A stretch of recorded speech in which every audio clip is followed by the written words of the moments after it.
자, 안녕하십니까. 대장김이 이순신입니다. 자, 오늘 삼성전자를 같이 한번 좀 잡아볼 건데, 삼성전자 우리 주주님들도 보신 것처럼 반도체 섹터가 급락을 했고, 미국의 국채 금리가 너무 크게 올랐습니다. 결국에는 인플레에 대한 부담이 다시 한번 생기고 있는 거죠. 그 이후로 결국에는 인플레에 대한 부담이 커지고 국채 금리가 올라가고 이러한 요소들이 결국에 어떤 이유 때문에 발생이 됐습니까? 에너지 가격 상승. 한마디로 이 전쟁 때문에 유가가 올라가면서 이러한 움직임이 만들어진 거예요. 자, 그러면 전쟁 때문에 결국에 지금 이 하락이 나온 거거든요. 근데 우리가 잘 생각해 봐야 되는 게 뭐냐면 전쟁 중에도 이 유가는 계속 올라가고 인플레에 대한 부담은 계속 있었어요. 그럼에도 삼성전자가 주가가 이렇게까지 올라갈 수 있었던 가장 큰 이유는 뭐였습니까? 밸류 때문이죠. 그러니까 결국에는 끼워 맞추기다라고 저는 생각을 하거든요. 많이 올라왔으니까 이 정도의 조정폭 당연히 나올 수 있어요. 다만 지금 현 시점에서 패닉셀로 이어졌다라고밖에 저는 보여지지 않거든요. 자, 잘 생각해 보세요. 삼성전자 주가가 금요일장에 7.6%가 빠졌습니다. 그렇죠? 근데 여기서 이 선물 외인들은 종가에서 어떻게 했어요? 물량을 더 받아줬어요. 오히려 종가 베팅을 들어갔죠. 그러고 나서 나스닥에서 추가적인 하락이 발생이 됐습니다. 근데 장중에 외인들이 빠져나갔던 이유는 뭐였죠, 여러분들? 그리고 풋옵션에 대한 비중을 늘렸던 이유가 뭐였을까요? 알고 있으니까. 왜? 여러분들 얘네들은요. 환율도 올라가고 다 좋다 이거야. 근데 결국에는 그거는 어떤 이유 때문이었다? 인플레에 대한 부담 때문이었어요. 그게 결국에 우리 장이 열려 있을 때 먼저 나왔던 것뿐이에요. 그러고 나서 나스닥에서 이어진 거죠. 근데 여기서 중요한 포인트가 뭐냐면은 그러고 나서 종가에 베팅을 했잖아. 그럼 우리가 여기서 생각해 봐야 되는 게 뭐냐면 이 세력들은 어떤 움직임 보고 있는 거예요? 주가가 밀리고 개파락 출발을 하더라도 얘네는 결국에 금방 말아 올릴 수 있는 상황을 보는 거지. 자, 여러분들께서 지금 뭐 이렇게 생각을 하시는 것 같아요. 반대로 좀 설명을 드릴게요. 최근에 필라델피아 반도체 지수 뭐 4%, 5% 급등하는 경우 정말 많았어요. 그렇죠? 이 엄청난 상승을 보여주는 날 정말 많았어요. 근데 그날마다 삼성전자가 어떻게 됐어요? 뭐 10%씩, 5%씩 밀고 올라갔어요. 아니요. 3%, 2%이 정도의 상승률 보여줬어요. 그러면 반대로 얘기할게요. 필라델피아 반도체 지수가 엄청나게 빠졌네. 4% 급락이 나왔다고 많은 유튜버들이 지금 막 난리 났어. 그냥 이거 삼성전자 망한 것처럼 얘기하고 있어요. 그렇죠? 노조 큰일 났다, 뭐 망했다 이런 얘기하고 있어요. 근데 저는 반대로 물어보고 싶어요. 올라갈 때는 2%, 3% 올라갔는데 왜 빠질 때는 같은 수치가 빠지고 올라가고 했는데 뭐 10% 장대 음봉이 나올 것처럼 얘기하냐라는 거지. 물론 나올 수 있어요. 개인들의 패닉셀 만들어질 수 있겠죠. 근데 아직 확실한 거 아니잖아. 우리가 정석적으로 따져봤을 때 중요 구간에 대한 이탈 아직 발생되지 않았어요. 당연히 개파락 출발을 하면은 하단 15일선 터치까지 나올 수 있겠지. 그 이상 밀릴 수도 있겠지. 근데 그 이후에 탄력적으로 올라갈 수 있는 상황은 왜 얘기 안 하냐라는 거야. 제 말은. 우리 주주님들도 그러니까 똑같은 생각하고 계시잖아요. 이거 큰일 났다. 진짜 월요일날 어떡하냐. 무조건 던져야지. 이런 생각을 하시는데 제가 말씀드린 요점은 뭐냐면 월요일 시초에 매도해야 되는 상황, 중요 구간이 이탈 나오고 세력들이 더 이상 물량을 받아줄 상황이 아니야. 이거 해결될 문제가 아니야. 국채금리, 뭐 10년물 국채가 뭐 더 이상 회복될 여지가 안 보여. 그러면 정리해야겠죠. 근데 그걸 어떻게 하냐고. 제가 말씀드리는 거 삼성전자 밀릴 수 있습니다. 밀릴 수 있는데 우리가 지금까지 생각해왔던 거 보여. 삼성전자 올라가면은 계속 끌고 갈 생각이었고 삼성전자 밀리면 물량 담아야겠다. 이거 우리가 계속 생각했던 거 아닌가요? 근데 삼성전자 밀린다라는 상황 만들어지니까 우리 주주님들 매도만 생각하고 있어요. 자, 이렇게 좀 설명을 드려볼게요. 결국에는 우리가 생각해봐야 되는 포인트가 뭐냐면 자, 긴급 조정권. 여러분들이 노조에 대한 리스크까지 계속해서 생각을 하다 보니까 더욱더 극단적으로 생각을 하시는 것 같아요. 노조 때문에 다 빠진 거다. 아니요. SK하이닉스 그럼 왜 빠졌습니까? SK하이닉스도 6%, 7% 추가 하락 발생됐습니다. 근데 SK하이닉스는 노조에 대한 리스크가 없는데 왜 빠졌을까요? 물론 조금 더 영향을 줬을 수는 있겠죠. 삼성전자 주가가 더 빠지는 거예요. 근데 제가 말씀드리는 건 그럼에도 노조 리스크는 지금 생각보다 외인들이 크게 반영하고 있지 않다라는 거야. 외인들이 지금 반응하는 거는 시장의 움직임입니다. 삼성전자 처음에 리스크 당연히 있었죠. 노조 리스크 지금도 당연히 있죠. 하지만 제가 말씀드리는 건 우리 주주님들이 생각한 것처럼 크지 않다. 이전처럼. 왜? 긴급 조정권이라는 게 있으니까. 제가 여러분들한테 2주 전, 3주 전 노조 리스크 처음 발생했을 때부터 뭐라고 말씀드렸습니까? 노조 리스크는 결국에 긴급 조정권, 정부의 개입을 통해서 어떻게 할 수 있다? 여러분들 이거 제 영상 꾸준히 보신 분들 있을 텐데 한번 말씀 좀 해주세요. 긴급 조정권이 발동이 되면 어떻게 됩니까? 노조는 멈춰야 돼요. 결국에 이제 기사들이 나오기 시작했거든요. 노조 리스크에 대해서 뭐 긴급 조정권이 무엇인지 이런 얘기들이 나오기 시작을 했는데 지금 보면은 긴급 조정권을 가진 노동부 장관이 고용노동부 장관이 조정을 하면은 노사 양측을 압박하는 그런 카드들을 가지고 조정을 이루기 때문에 적극적인 의미의 중재가 이뤄질 수 있는 가능성이 열리는 것이다. 이렇게 좀 얘기를 하고 있습니다. 이 전문가가. 그렇죠? 근데 제가 말씀드리고 싶은 포인트 포인트는 뭐냐면 지금 이 노조 측의 반응이 움직임이 어떻습니까? 노사 측은요 어떻게 움직이고 있어요? 계속해서 삼성전자 본사는요 경영진들은 맞춰주고 있어요. 자 지금 보시면 영업이익의 15%를 성과급으로 지급하는 것을 제도화를 해라 노조 측에서 얘기를 하고 성과급 상한선을 풀어라라고 얘기를 했어요. 근데 이거에서 사측은 뭐라고 얘기했습니까? 기존 OPI 자 제도는 유지를 하되 제도화는 추후에 논의를 하자. 근데 초과 성과에 대한 특별 포상을 통해서 경쟁사 이상의 수준을 보상해 주겠다. 우리가 챙겨 주겠다. 얘기를 한 거예요. 어느 정도 맞추고 있죠. 근데도 이것도 노조가 뭐라고 얘기하고 있어요? 안 된다라고 얘기를 한 거예요. 그러고 나서 우리랑 협상하는 사람들 싹 다 바꿔줘라. 이렇게 얘기를 하는 거야. 그래서 월요일날 교섭을 재개하기로 했는데 여기서 중요한 포인트는 뭐냐면은 또 이런 얘기하고 있어요. 삼성전자 메모리 600%, 파운드리는 5에서 50%에서 100% 성과급을 제한을 했어요. 삼성전자에서. 그러니까 수익이 많이 나는 영업이익이 많이 나오는 영역에 이 부분에 더 많은 성과급을 지급을 하고 당연히 적은 쪽에는 성과급을 조금 줄이겠다. 이렇게 차등적으로 이제 성과급을 지급을 하겠다라고 얘기를 했어요. 근데 노조 측에서 또 뭐라고 얘기합니까? 그러면 내가 일할 맛 나겠냐? 이런 얘기하고 있는 거예요.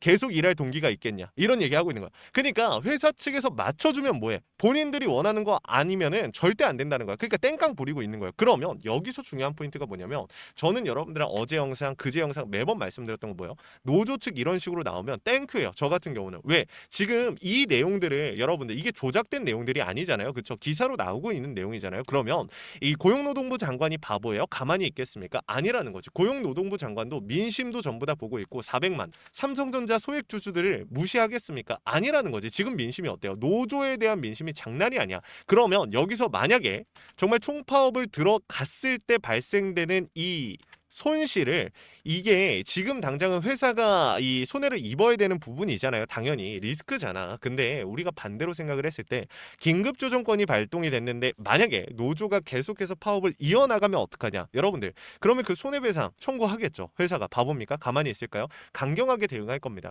그렇게 됐을 때 그냥 노조 측 어떻게 됩니까? 와해될 거라고 저는 보고 있어요. 만약에 와해되지 않아도 어떻게 됩니까? 그 손실 감당할 수 있습니까? 여러분들? 손해배상 청구하면은 그거 뭐 해외로 도망가면 안 갚아도 되나요? 배상 안 해야 되나요? 아니라는 거지. 그러니까 긴급 조정권이라는 게 바보 여러분들 그냥 있는 게 아니에요. 이런 상황에 대비해서 있는 거죠. 그러면 우리가 지금 삼성전자에서 생각해 봐야 되는 포인트는 뭐냐? 단순히 외인들이 이제 사줄 만한 상황이 뭐가 있을까? 아까 전에 말씀드렸던 PC 이게 개인 소비 지출 이 지표가 결국에는 이 연준에서 가장 중요하게 본다라고 말씀드렸어요. 자, 이게 29일, 5월 29일이고요. 일정에 대해서 좀 설명을 드릴게요. 그리고 다음 주 수요일 날 20일 날 뭐가 있습니까? 엔비디아 실적 발표죠. 근데 엔비디아 실적 어떻게 나올 거라고 다들 예상하고 있어요? 대박 터질 거라고 예상하고 있어요. 근데 왜 빠졌냐고. 결국에는 엔비디아에 대한 악재, 반도체에 대한 수요가 줄어들 것이다. 디램에 대한 수요가 줄어들 것이다. 이런 보고서가 나왔나요? 아니요. 지금 인플레에 대한 부담이 생겼기 때문이에요. 근데 이제 케빈 워시라는 사람이 연준 의장 자리에 앉네. 그러면 뭐예요? 이 PC 보자마자 어떻게 할 수 있어요? 0.1에서 0.2 정도 낮게 나오는 순간 어떻게 됩니까? 바로 금리 인하 때려버릴 수 있겠죠. 그렇게 됐을 때 삼성전자 어떻게 됩니까? 날아가겠죠. 그리고 그 전에 호르무즈 해협이 개방될 가능성 0%입니까? 아니요. 전문가들은 이전부터 5월 말에서 6월을 바라보고 있었습니다. 긴 시간 남지 않았다라고 저 또한 생각을 하고요. 이번에 엔비디아에서 실적 발표를 하면서 가이던스 나오면 어떻게 됩니까? 자, H200에 대한 언급까지 나오겠죠. 중국 기업 10곳에다가 수출 허가가 떨어졌다라는 얘기가 나왔었죠, 어제. 그러면 이게 정말 사실이라고 하면은 엔비디아의 칩을 납품하는, 엔비디아의 반도체를 납품하는 삼성전자의 실적은 어떻게 될까요? 우리 주주님들 지금 약간 너무 두려우셔가지고 이런 생각하시는 것 같아요. 지금 삼성전자 실적 생각 못 하시는 것 같거든요. 이번에 57조 원, 여기서 41조가 디램에서 발생이 됐습니다. 나머지 HBM, 자 파운드리 어떻게 됩니까? 파운드리 같은 경우는 이 2나노 공정에 대한 기술력을 가지고 있는 데가 삼성전자랑 TSMC밖에 없습니다. 그러면 TSMC의 수주 잔고가 28년까지 꽉 차 있는 상태에서 나머지 물량들 수주 어디로 들어올 수 있다? 삼성전자, 파운드리로 들어올 수 있다. HBM 같은 경우 지금 삼성전자와 이 SK 하이닉스 꽉 잡고 있죠. 이 부분들까지 전쟁이 끝나면은요. 여러분들 사실 뭐 전쟁이 끝나면이라고 얘기를 하고 있지만 언제 끝날지는 우리가 100% 확신할 수는 없겠죠. 그러니까 수급을 보면서 우리가 더 매도를 해야 되는 상황인지 아닌지를 보면서 대응을 하는 거예요. 여러분들께서 말씀하시는 내용 뭔지 알아요. 월요일날 어떻게 되냐? 월요일날 내가 무조건 담을까? 무조건 팔까? 이 대답을 원하시는 것 같은데 사실 아직 발생되지 않은 상황에서 솔직히 말해서 저는 그래요. 다른 유튜버들 뭐 무조건 이렇게 하셔야 됩니다. 무조건 이렇게 하면 됩니다. 이런 얘기 하고 있는데 무조건이 어디 있습니까? 지금 이 변수, 이 하락을 읽지도 못했던 사람들이 지금 어떤 얘기하고 있어요? 어떻게 대응하면 될지를 얘기하고 있어요. 저는 그게 답답한 거예요. 제가 우리 주주님들한테 뭐라고 말씀드렸어요? 솔직히 말해서 엊그저께 여러분들한테 말씀드렸던 내용 뭡니까? 지금 보시면은 뭐 모르면 월요일날 피똥 싼다라고 말씀드렸어요. 이거 왜 이렇게 얘기했어요? 풋옵션 전환 급락에 선물 외인들이 담았다. 이거 심상치 않다라고 말씀드렸어요. 그러니까 선물 외인들은 담았지만 결국에 풋옵션에 대한 비중이 강했기 때문에 이거 어떻게 될지 무조건 어떻게 될지 모른다는 거야. 근데 전체적인 흐름으로 봤을 때 우리가 비중을 끌고 가야 된다. 더 담는 상황을 잡아봐야 된다. 월요일날 주가 눌리면 어떻게 하자? 비중 담자. 이 얘기 했었죠. 그리고 나서 나스닥 폭락이 나왔기 때문에 제가 말씀드리는 건 뭐냐면 나스닥 폭락이 나왔으니까 무조건적으로 담는 쪽이 아니라 조금 더 관망하다가 혹은 그 상황에서 우리가 추세가 역전되는 상황이 나온다. 혹은 장 초반부터 뭐 너무 크게 눌린다. 이 수급들을 보면서 대응을 하면 될 일이라는 거야. 자, 공매도에 대한 얘기도 마찬가지. 지금 보시면 공매도와 대차에 대한 얘기가 있거든요. 거래 비중 어떻습니까? 높아요? 안 높아요. 근데 중요한 건 대차에 대한 비중은 조금 있어. 근데 그만큼 어떤 움직임이 들어오고 있다? 상환 물량들이 들어오고 있다. 그러면 우리가 여기서 무조건적으로 뭐 매도해야 된다, 매수해야 된다가 아니라 장 초반에 수급이 어떻게 들어오는지를 봐야겠죠. 이 포인트를 잡고서 대응을 해야겠죠. 그래서 여러분들한테 지금 이 영상을 촬영해드리고 내일 어떻게 대응해드릴지 말씀을 드리고 있는 겁니다. 먼저 이해하셨죠? 이런 포인트들 굉장히 복잡합니다. 오늘 영상 솔직히 우리 주주님들 조금 복잡하셨을 수도 있어요. 그래서 이게 뭐 이렇게 된다는 건가 저렇게 된다는 건가 이해 안 되실 수 있는데 여러분들 잡아보세요. 일단은 우리가 조금 더 시간을 할애하면서 대응을 하면은 충분히 이겨낼 수 있는 구간이다라는 거 여러분들한테 좀 말씀을 드리고 싶습니다. 너무 멘탈 나가지 마시고요. 너무 우리 주주님들 힘들어하지 마시고 식사 일단 잘 챙겨서 하시고 이후에 나오는 움직임들 제가 도움 드릴 겁니다. 자, 위에다가 번호 하나 띄워놨습니다. 오늘 영상 이해 안 된다, 어렵다라고 하시는 분들 계시면요, 요청이라도 해보세요. 제가 장 초반뿐만이 아니라 계속해서 장중에도 우리 주주님들 대응 도와드립니다. 왜 그렇게까지 할까요? 주식에 100% 없으니까. 자, 위에 있는 번호 010-3425-4496 위에 있는 번호로 우리 주주님들께서 삼전이라고 두 글자 남기시면 제가 무조건 얼마까지 갑니다. 무조건 얼마까지 만들어 드릴게요. 이런 약속을 드릴 수는 없겠죠. 하지만 제가 할 수 있는 선에서 최선을 다해서 고점을 잡아드리겠다라는 약속과 현 시점에서 비중을 더 늘릴 수 있는 기회, 신규 진입에 대한 부분들 타점 여러분들 최선을 다해서 도움을 드릴 겁니다. 이전과 마찬가지 제가 저 아래에서 우리 주주님들 이 중요한 이탈 나왔을 때 비중 더 담아보시죠 라고 처음에 얘기했을 때 기억나십니까? 쌍욕 진짜 쌍욕 엄청나게 먹었어요. 그쵸? 막말로 진짜 제가 뭐 부모 욕 빼고는 다 먹어봤어요. 솔직한 말로. 근데 제가 우리 주주님들한테 기회입니다, 기회입니다, 기회입니다 해서 결국에 이 구간까지 왔어요. 그렇죠? 지금 저는요, 우리 주주님들한테 내일 안 빠진다, 내일 어떻게 될 거다 이런 얘기를 하는 게 아니라 전체적인 흐름을 봤을 때 삼성전자는 올라간다에 베팅을 하는 거예요. 여러분들한테 뭐 한 달 동안 묵혀있자라고 얘기하는 거 아니잖아요. 그렇죠? 일주일 선이면 해결될 겁니다. 이 부분들 여러분들 놓치지 마시고 확인해 보시면 좋을 것 같아요. 자, 이번 영상 이해 안 되시는 분들만 남기시면 됩니다. 아시겠죠? 제가 실시간으로 차트와 수급, 시장의 흐름을 읽고 있습니다. 여러분들께 강조드린 이 신호, 원 단위의 타점을 신호로 잡아드리는데 주식에 100% 없는 거 누가 모릅니까? 하지만 제가 말씀드리는 포인트는 뭐예요? 주식에 100% 없지만 우리가 대비하고 대응하고 세력들의 의도를 읽어가면은 100%에 가까워질 수는 있겠죠. 확률 자체를 높일 수 있겠죠. 그래서 이렇게까지 우리 주주님들 도움 드리고 있는 거니까 구독과 좋아요 한 번씩만 눌러주시고 요청이라도 해보시면 좋을 것 같습니다. 그리고 마지막으로 제 영상 끝까지 시청해주신 우리 삼성전자 주주님들 위해서 선물 하나 준비했습니다. 시장이 무너졌다가 회복하는 과정에서 유독 강한 상승을 보여주는 애들은 항상 존재합니다. 코로나 때도 그랬고요. 러시아 우크라이나 때도 그랬습니다. 얘네들의 특징이 뭐였죠? 세력들이 물려있거나 세력들의 힘이 강한 종목이다. 그래서 준비를 했어요. 간단하게 설명을 드리면요. 미국의 트럼프 대통령이 미국 로봇 기업들에게 투자를 아끼지 않겠다라고 하면서 국내 미국 로봇 정책 수혜 테마가 생겼습니다. 그 연결점이 CES였는데 중요한 건 미국 기업과 협력 관계가 생긴다면 MOU 체결이 나온다라고 하면 이 기대감으로 수급이 몰리고 강한 상승이 나오지 않을까라는 이유 때문에 수급이 몰렸던 거죠. 근데 이 수급이 없어졌어요? 아니요. 실체가 있는 곳으로 이동하기 시작했다. 그래서 준비를 했습니다. 매집이 끝나고 이제 막 바닥에서 30%대의 반등이 나왔고요. 유통 비율 40%대, 품절주의 형태를 띠고 있습니다. 이게 한 번 치고 올라갈 때 강하게 치고 올라갈 수가 있다라는 건데, 이거 우리 주주님들 개인들이 많이 없으니까 못 가는 거 아니야? 이렇게 말씀하시거든요. 아니죠. 개미털기라는 불필요한 구간에 가져갈 필요가 없으니까 비교적 더 유리하겠죠. 그래서 준비를 한 겁니다. 구독과 좋아요 한 번씩만 눌러주시고 영상 끝까지 확인해 보시면 이거 여러분들 확인 가능하시니까 놓치지 마시고 요청이라도 해보세요. 확인이라도 해보시면 됩니다. 영상 끝까지 보시면 확인 가능하시니까 같이 한번 보고 마무리할게요. 자, 제가 오늘 준비한 히든 종목은 바로 이 로봇 품절주입니다. 이 목표 주가가 최소 300%이고 작전 세력들의 매집 기간이 최소 2개월입니다. 자, 유통 비율이 40%대이다 보니까 품절주의 형태를 띠고 있어서 주가가 치고 나갈 때 폭발적으로 치고 나갈 수 있다라고 말씀을 드렸죠. 세력들도 이 변수에 의해서 움직이기 마련입니다. 그래서 우리 주주님들한테 최소 300%라고 말씀을 드린 거기 때문에 이 이상 더 올라갈 확률은 분명히 있다. 자, 최근에 이 트럼프가 로봇 섹터의 지원을 아끼지 않겠다라고 밝히면서 우리 국내 로봇주들도 정말 한 번에 치고 올라갔었습니다. 근데 중요한 거는 이게 어떤 이유로 트럼프가 로봇 섹터에 투자하겠다라고 밝혔는가?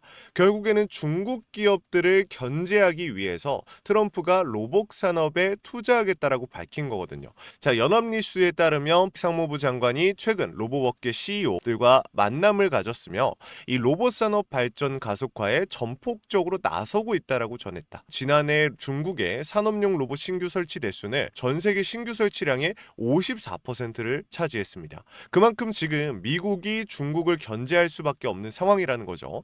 자, 23년 기준으로 중국 공장 내 산업용 로봇은 180만 대로 미국의 4배에 달했습니다. 자, 이 미국의 로봇 업계는 관련 공급망을 강화하고 기술력을 확보하겠다라는 거죠. 자, 그러면은 우리가 지금 이 현재 미국 기업과의 연관성을 가지고 있는 국내 기업들 뭐가 있어요? 두산 로보틱스, 자, 레인보우 로보틱스, 현대 로보틱스, 여러분들이 알고 계신 거죠. 근데 이거 말고 이 대형주들 같은 경우 모멘텀이 적단 말이에요. 그래서 제가 우리 주주님들한테 오늘 나눠드릴 건 로봇 품절주입니다. 아까 전에 말씀드린 것처럼 유통 비율이 40%대이기 때문에 폭발적인 상승이 나올 수 있으며 트럼프가 말했던 자, 이 공급망 강화에 대한 내용들과 그리고 협업에 대한 내용들, 그리고 내년 1월 달에 CES 로봇 박람회에 대한 기대감 속에서 가장 큰 주목을 받을 기업이 될 겁니다. 그렇기 때문에 이 기업 같은 경우는 우리 주주님들이 꼭 조금이라도 가지고 계셔야 되는 종목이다 라고 말씀을 드리면서 가져온 건데, 최근 들어서 이 원익홀딩스라든지 클로봇, 휴림로봇, SPG 다양한 종목들이 있는데, 자, 최근에 이 원익홀딩스 같은 경우 로봇 대장주로서의 움직임을 보여주면서 저점 대비해서 500%의 상승률을 보여줬습니다.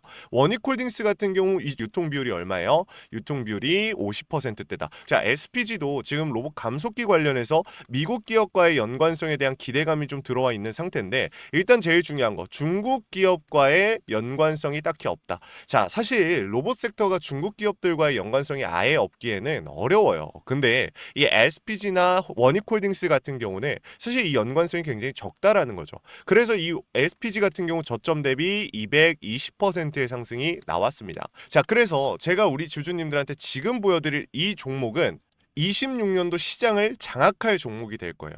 모든 로봇주들이 출발할 때 이 종목 같은 경우 혼자 출발하지 않고 명확한 매집이 진행이 됐습니다. 이제서야 상승에 대한 모멘텀이 나오고 있는데 바닥 대비해서 이제서야 30%가량의 상승이 나왔거든요.